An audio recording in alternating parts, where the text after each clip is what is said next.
결혼 8년 차였습니다. 주변에서 보기엔 참 평범한 부부였고 저 역시 그렇게 믿고 살았습니다. 아내는 무던한 성격이었고 특별한 다툼도 없이 무난하게 하루하루를 이어갔죠. 애정 표현이 줄어드는 건 시간이 흐른 부부라면 누구나 겪는 일이라 생각했습니다. 아내는 늘 성실하게 집안일을 챙겼고 제 도시락도 꾸준히 싸줬습니다. 주말이면 함께 장을 보러 다니고 때로는 같은 영화를 보며 웃곤 했습니다. 딱히 의심할 이유도 없었고 부족함 없는 일상이라고 믿었습니다. 그러다 보니 저희 부부는 주변에서 흔히 말하는 문제없는 부부처럼 보였을 겁니다. 친구들도 그랬고 가족들도 그랬습니다. 실제로 저희는 부부 동반 모임도 자주 다녔습니다. 특히 대학 시절부터 절친했던 기태와는 거의 가족처럼 어울렸습니다. 그는 제게 둘도 없는 친구였고 자연스럽게 서로의 아내와도 가까워졌습니다. 기태의 아내와 제 아내는 금세 친해져 서로 연락하는 사이가 되었고 저는 그 모습이 꽤 흐뭇했습니다. 나이 들어서도 부부끼리 함께 어울릴 친구가 있다는 건 흔치 않은 일이었으니까요. 정기적으로 넷이서 만나 술 한 잔 기울이며 과거 이야기를 나누다 보면 시간 가는 줄도 몰랐습니다. 그러던 어느 날이었습니다. 전혀 예상치 못한 작은 균열이 시작된 건 평일 낮 기태에게서 연락이 왔습니다. 저희 집 근처에서 점심을 먹자는 제안이었죠. 그곳은 그의 회사나 집과 거리가 있었기에 의아했습니다. 하지만 별다른 이유를 묻지 않고 나가봤습니다. 오랜만에 친구 얼굴도 볼 겸 했죠. 그런데 식사 내내 기태는 유난히 불안정해 보였습니다. 손을 떨고 말끝을 제대로 잇지 못하고 심지어 밥도 제대로 넘기지 못하더군요. 결국 그는 회사에서 전화가 왔다며 서둘러 자리를 떴습니다.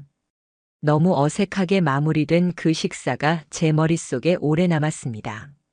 무엇인가 전하려다 멈춘 듯한 표정, 입술 끝에서 맴돌다 삼켜버린 말들. 제가 느낀 건 단순한 오해나 착각이 아니었습니다. 그때 이미 직감적으로 이상함을 감지했던 겁니다.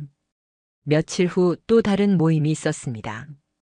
그런데 그날 아내가 유난히 달라 보였습니다. 평소 진하지 않은 화장을 즐기던 사람이 붉은 입술을 칠하고 익숙지 않은 향수를 뿌린 채 거울 앞에서 오랜 시간을 보내더군요.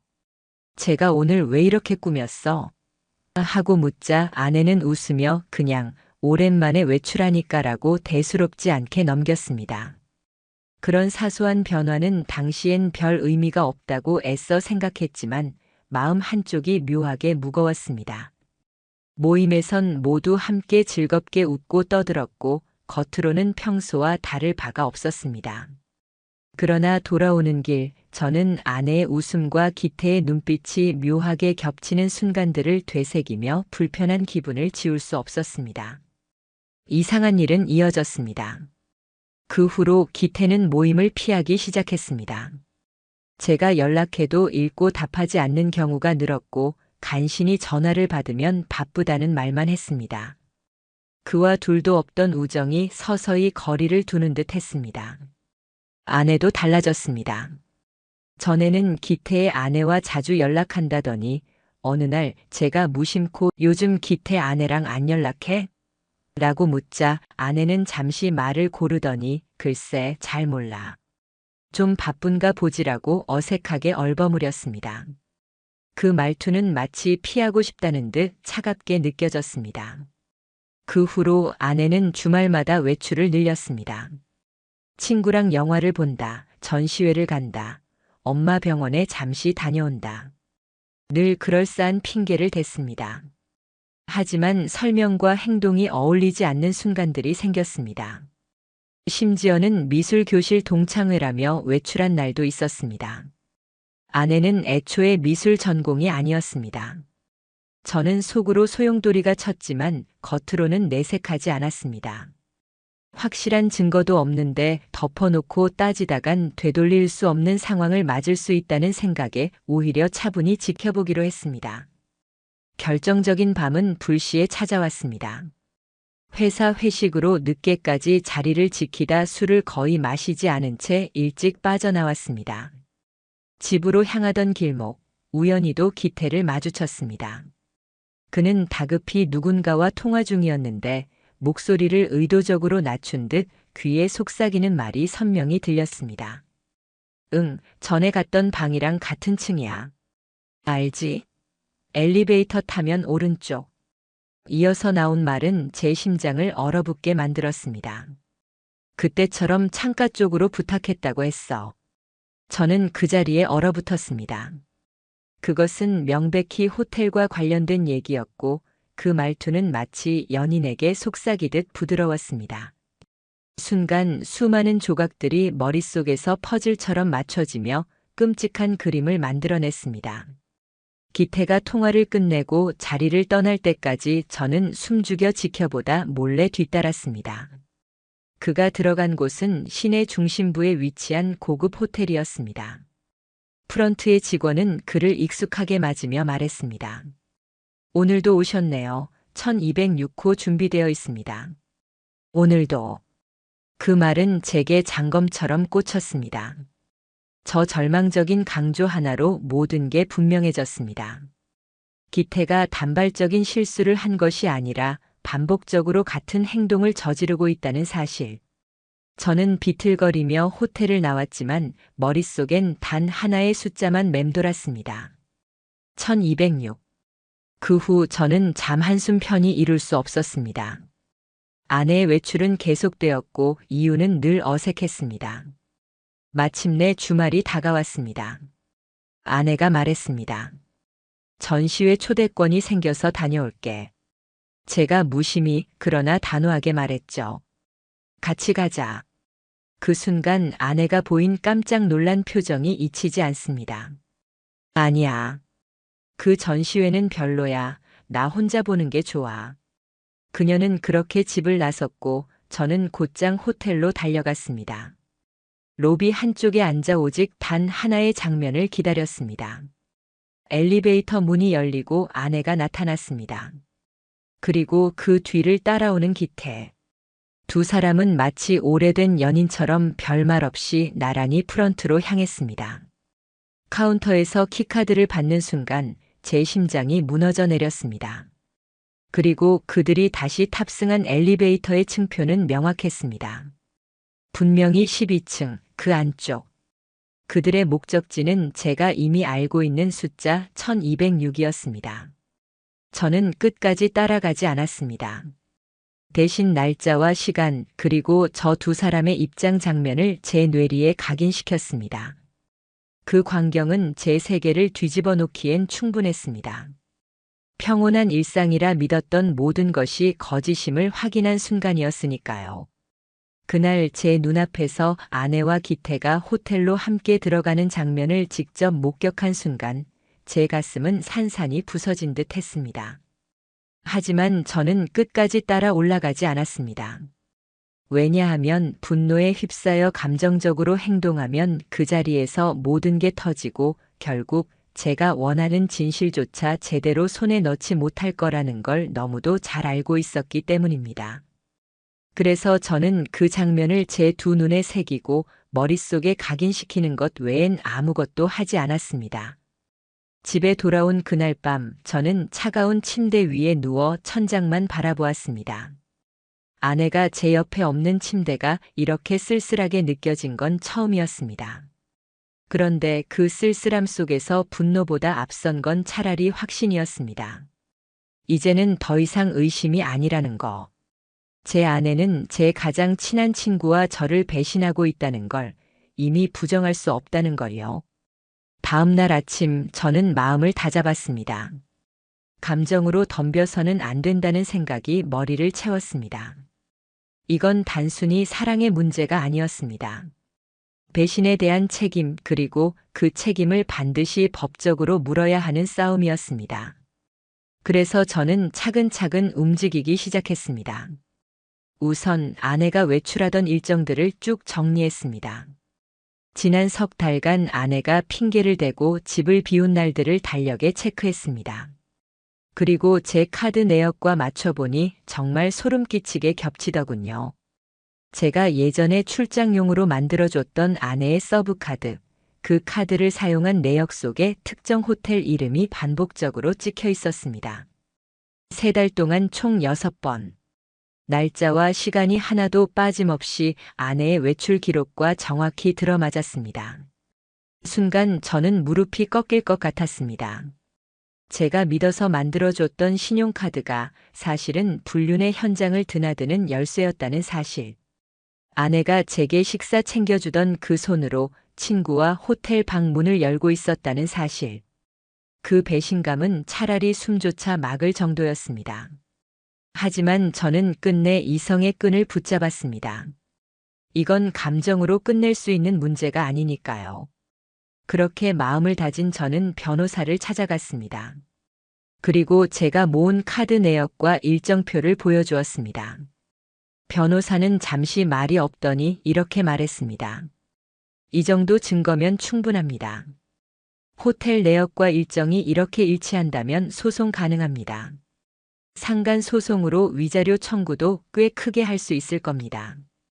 그 말에 순간 숨이 조금 트였습니다. 하지만 동시에 제 가슴은 다시 쪼여왔습니다. 이 모든 걸 법정까지 끌고 가야만 한다니 생각만 해도 끔찍했지만 다른 길은 없었습니다. 거기서 멈추지 않았습니다. 저는 더 명확한 증거가 필요했습니다. 혹시라도 변명이나 억지를 부릴 구멍이 남아있다면 그들은 틀림없이 그 구멍을 파고들 테니까요. 그래서 저는 합법적인 절차를 통해 탐정사무소를 찾았습니다. 상담실에서 제 사정을 차분히 이야기했고 탐정은 곧바로 매뉴얼을 꺼내 제게 방법을 설명해 주었습니다.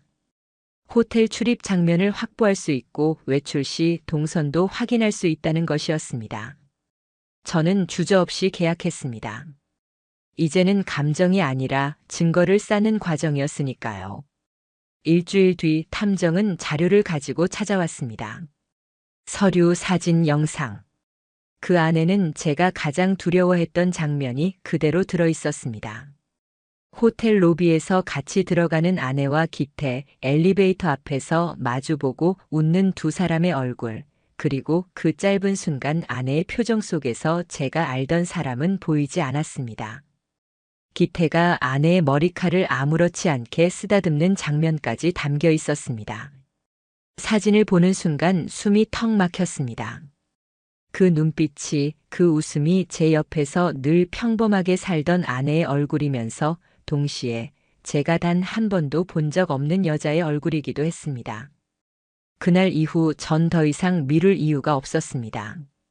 저는 변호사에게 모든 자료를 정리해 전달했고 정식 소장을 접수했습니다. 피고는 2명. 제 아내 그리고 기태.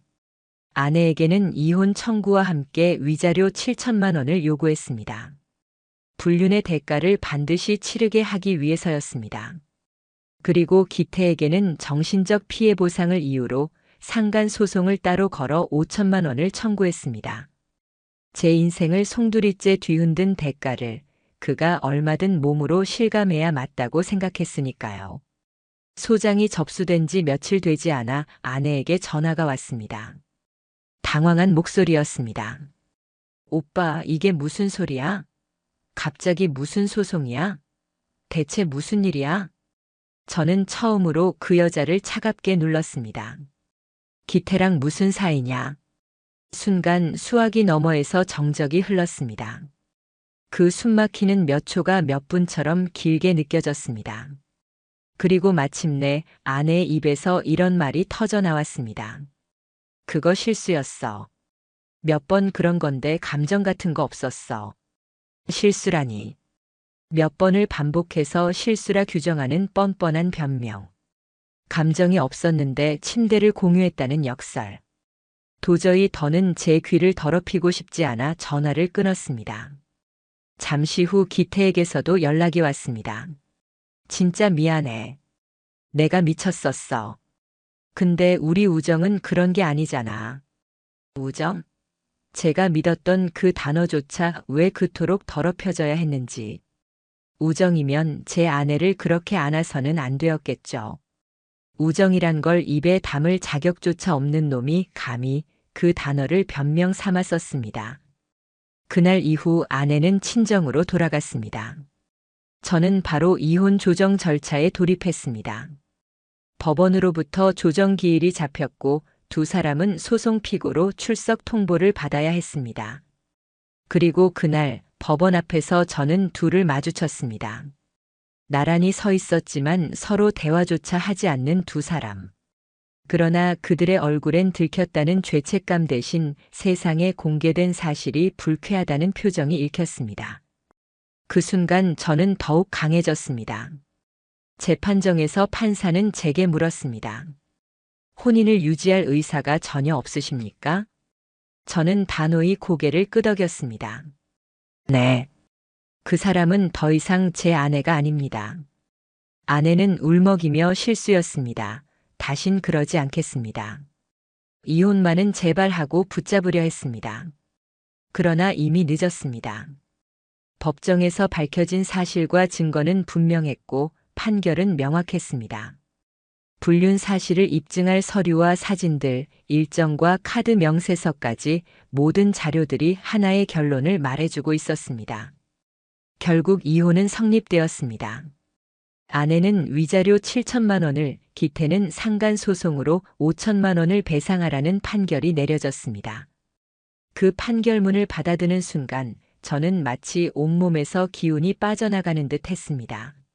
마치 숨이 가빠오는 지옥 속을 빠져나간 기분이었지만 동시에 그 지옥에서 얻은 건 끝내 상처뿐이라는 현실도 뼛속 깊이 느낄 수밖에 없었습니다. 이혼 판결이 공식적으로 내려지던 순간 저는 모든 게 끝났다고 생각했습니다. 법정에서 판사가 위자료 액수와 이혼 확정을 선언할 때 제 안의 분노와 상처가 한꺼번에 무너져 내리며 이제는 해방될 줄 알았습니다. 하지만 현실은 달랐습니다. 법적으로는 끝났어도 제 안의 마음은 그렇게 쉽게 정리되지 않았습니다. 집으로 돌아오는 길 제가 가장 먼저 느낀 건 묘한 공허함이었습니다. 이제 더 이상 같이 살던 아내도 없고 가장 친했던 친구도 없습니다. 그런데도 제 일상은 여전히 어제와 같은 풍경을 가지고 저를 맞이했습니다. 출근 준비를 하고 똑같이 책상 앞에 앉아 일을 하고 퇴근길에 집으로 들어오는 살. 그런데 그 안에 있던 사람들이 사라진 겁니다. 제 곁에 있던 가장 가까운 두 존재가 하루아침에 없어져 버렸습니다. 그래서일까요? 저는 더 이상 그 일상을 온전히 살아갈 수가 없었습니다. 밤이면 잊으려 해도 자꾸 그림들이 떠올랐습니다. 기태와 아내가 호텔에서 웃던 사진들, 카드 내역 속 차갑게 찍힌 금액, 그리고 제 귀에 남아있던 아내의 마지막 말. 실수였다, 감정은 없었다. 그 말은 제 가슴을 더욱 깊게 찌른 칼날이었습니다. 감정은 없는데 몸은 공유했다는 모순, 그것을 실수라고 포장하는 무책임. 그것이 바로 저를 가장 철저히 무너뜨렸습니다. 그렇게 무너져가던 제가 가장 먼저 마주한 것은 불신이었습니다. 회사에 가서도 동료들의 얼굴을 쓰다듬듯 바라보면 마음속에서 혹시 이 사람도 나를 배신할 수 있겠지라는 생각이 사라지지 않았습니다. 오랫동안 함께한 친구들이 카톡을 보내와도 믿기 힘들었고 대학교 동기들 단체 채팅방도 결국 나와버렸습니다. 그 안에서도 혹시 기태의 불륜을 알고 있었던 사람은 없었을까 그런 생각만 들었습니다. 그 의심은 곧 현실로 드러났습니다. 단톡방에서 나간 뒤 몇몇 동기들이 제게 따로 연락을 해왔습니다. 그중 한 명은 망설이다가 이런 말을 해주었습니다. 사실 너 몰랐냐? 기태랑 내 아내 작년 워크숍 때 둘이 갑자기 사라졌다가 한참 뒤에 돌아온 적 있었어. 그때도 다들 이상하다고 생각했거든. 근데 그냥 말 안 했던 거지. 그 말을 듣는 순간 제 눈앞이 하얘졌습니다. 작년 워크숍. 그땐 제가 회사 일정 때문에 참석하지 못했지만 아내는 혼자 참석했었습니다. 그 자리에 기태도 함께였고 둘은 이미 그때부터 자리를 빠져나가 함께 있었던 겁니다. 그리고 그 사실을 다른 몇몇 친구들은 눈치로 알았음에도 아무도 제게 말해주지 않았던 거였습니다. 제 곁에 있다고 믿었던 사람들마저 결과적으로 제 등을 돌린 셈이었습니다. 그 순간 저는 친구라는 단어 자체가 역겨워졌습니다. 결국 저는 연락처를 정리하고 SNS까지 모두 삭제했습니다. 사람과 관계 맺는 것 자체가 공포로 다가왔습니다. 시간은 흘렀지만 상처는 깊어만 갔습니다. 밤마다 불면증에 시달렸고 혼자 있을 때는 갑자기 숨이 막히는 불안 증상이 찾아왔습니다. 직장에서도 마음을 붙이지 못했습니다. 모니터를 켜놓고 있어도 도무지 글자가 눈에 들어오질 않았습니다. 업무 성과는 곤두박질 쳤고 팀장이 저를 불렀습니다. 그 자리에서 저는 결국 무너져 사실대로 털어놓았습니다. 가정 문제 때문에 정신적으로 너무 힘들다고. 다행히 팀장은 제 상황을 이해해 주었습니다.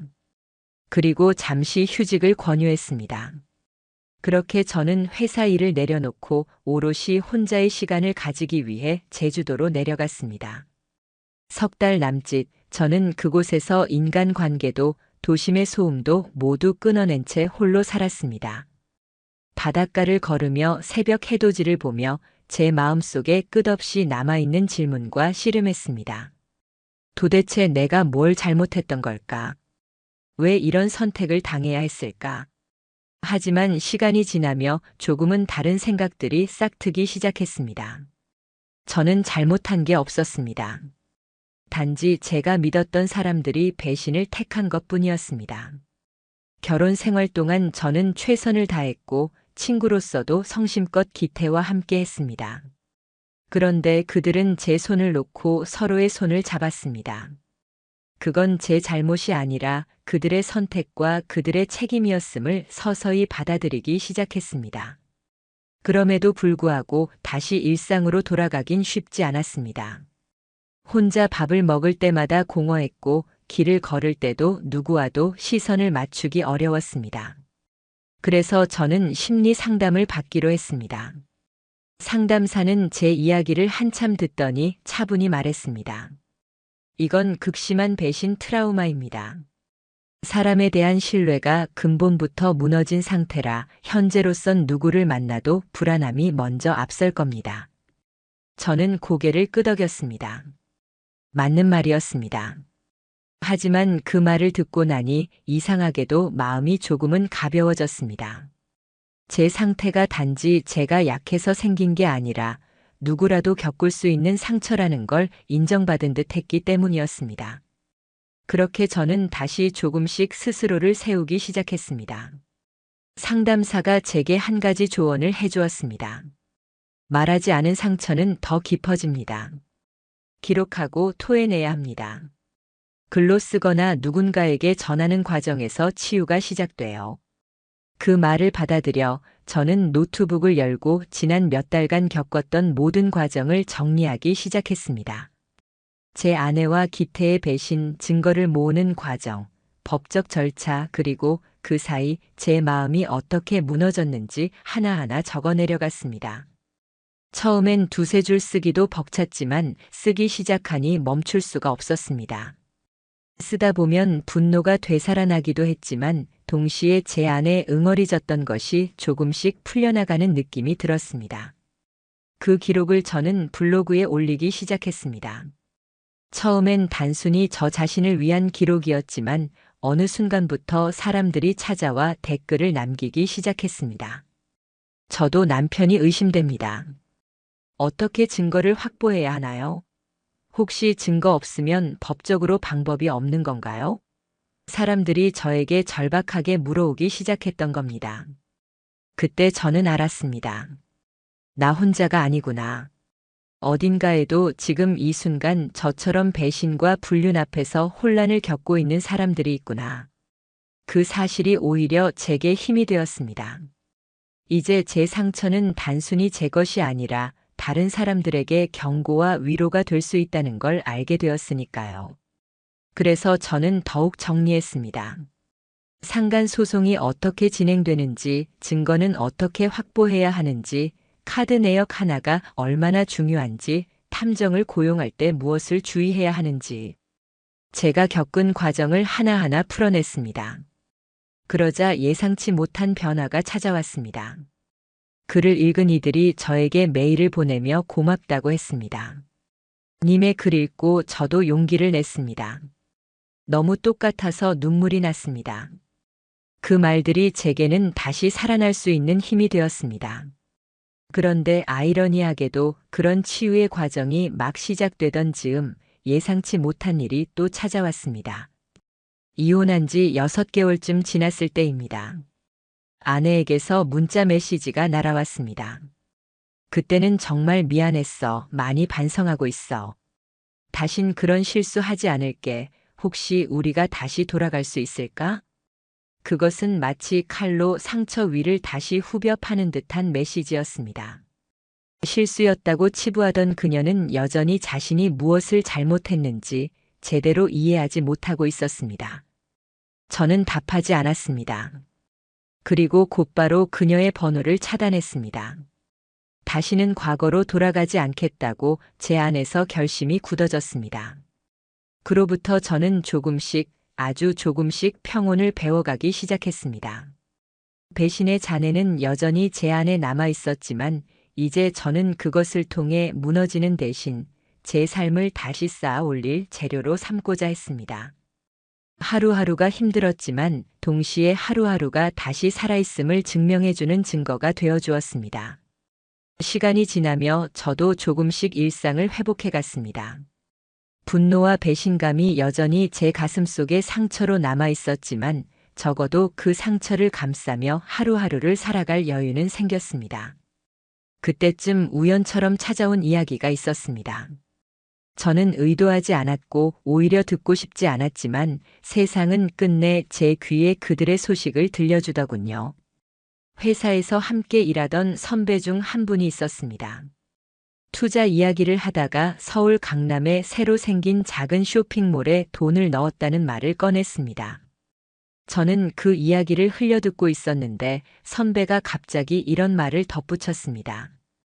야, 너 옛날에 그 이혼한 전 아내. 걔 요즘 거기서 일하더라.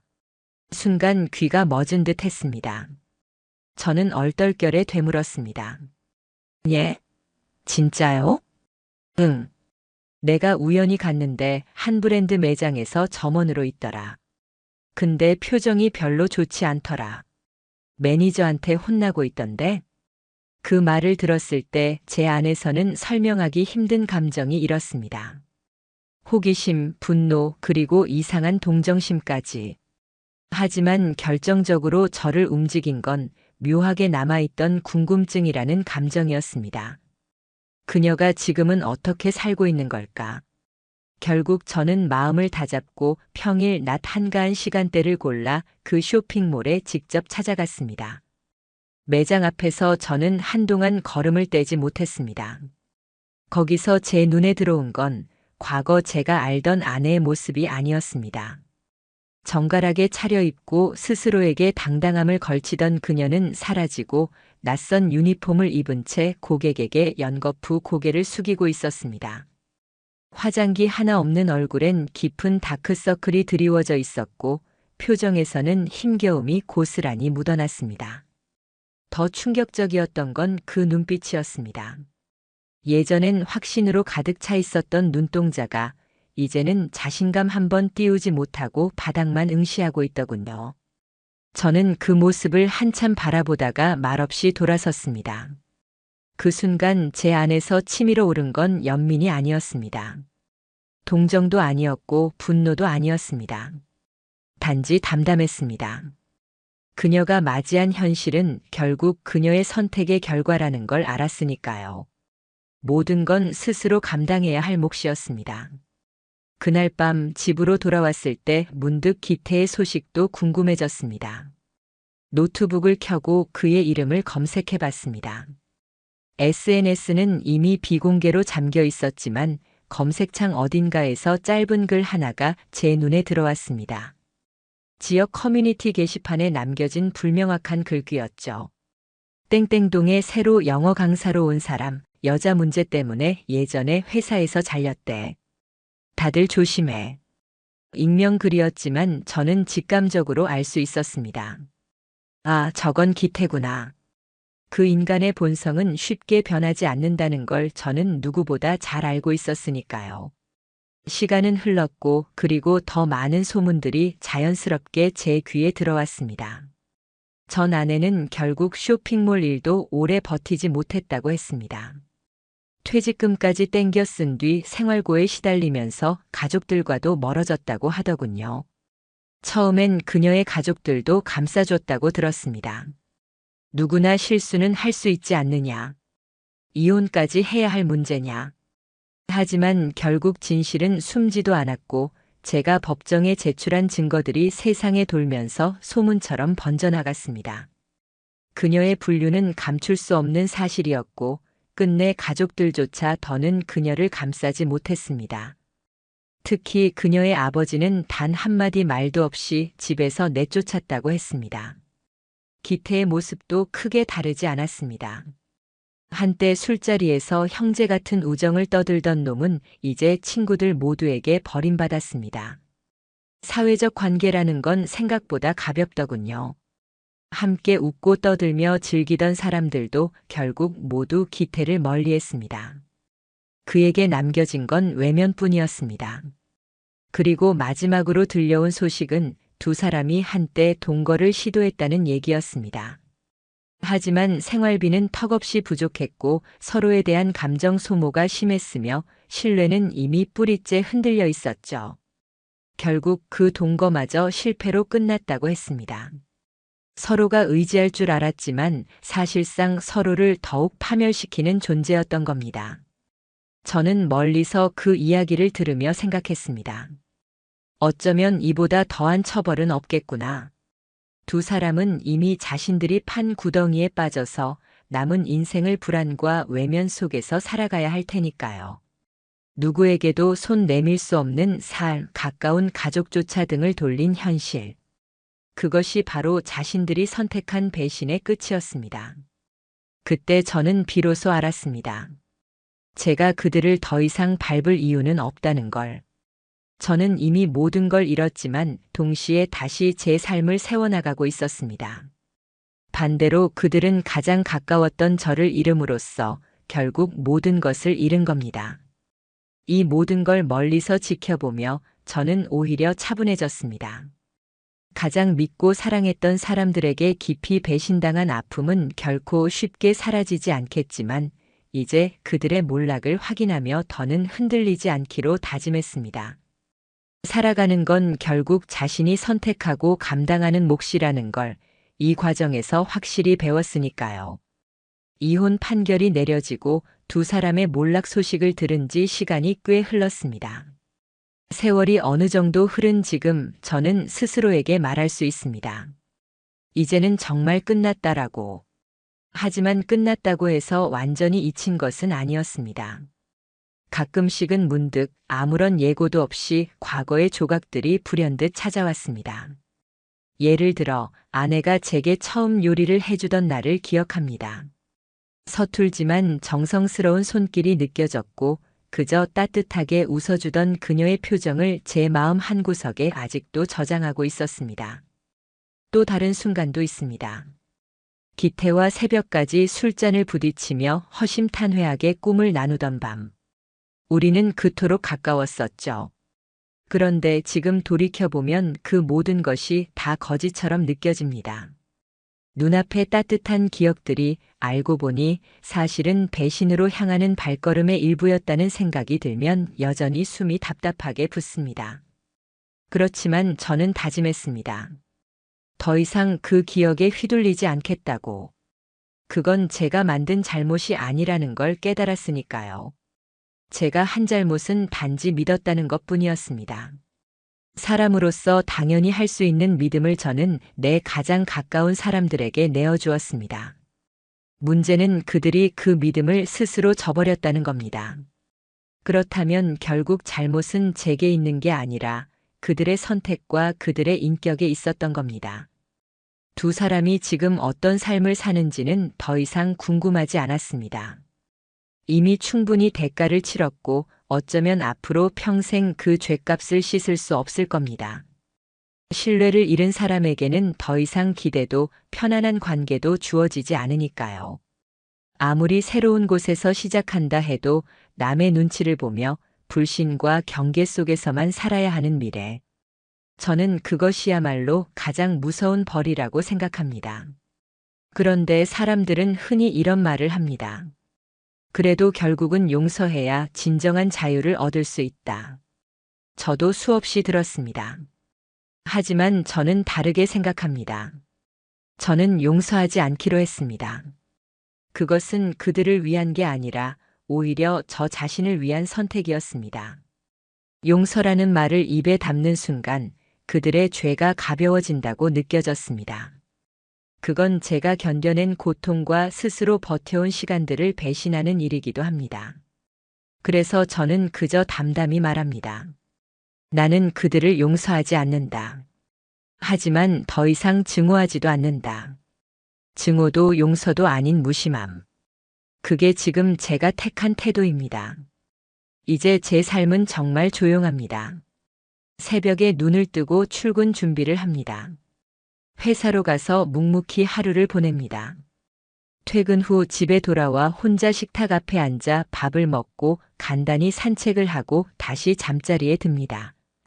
언뜻 보면 무미건조할 수 있는 이런 평범한 하루. 그런데 저는 요즘 이 하루가 얼마나 귀한 것인지 뼈저리게 느낍니다. 누구도 제 마음을 배신으로 무너뜨리지 않고 누구도 뒤에서 칼을 꽂지 않는다는 사실. 더 이상 거짓된 사랑에 속지 않아도 된다는 점.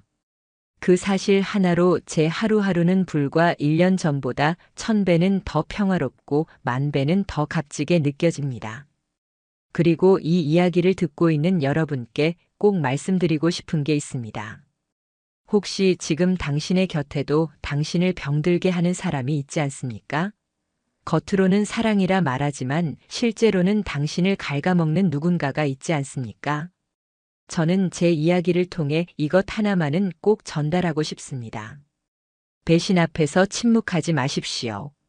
모른 척하고 참고 견디다 보면 결국 무너지는 건 당신 자신뿐입니다. 저는 결국 행동했기에 이렇게 다시 숨 쉬고 있습니다. 여러분도 마찬가지일 겁니다.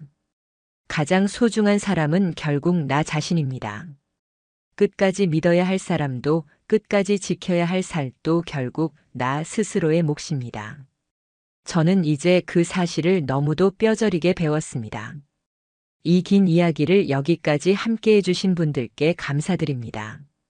제가 걸어온 길은 결코 쉽지 않았지만 이 이야기를 나눔으로써 조금이나마 누군가에게 경고가 되고 동시에 위로가 될 수 있다면 그것만으로도 의미 있다고 생각합니다. 누구도 배신으로 무너져선 안 되니까요. 누구도 제 앞의 길을 다시 밟지 않기를 바라니까요.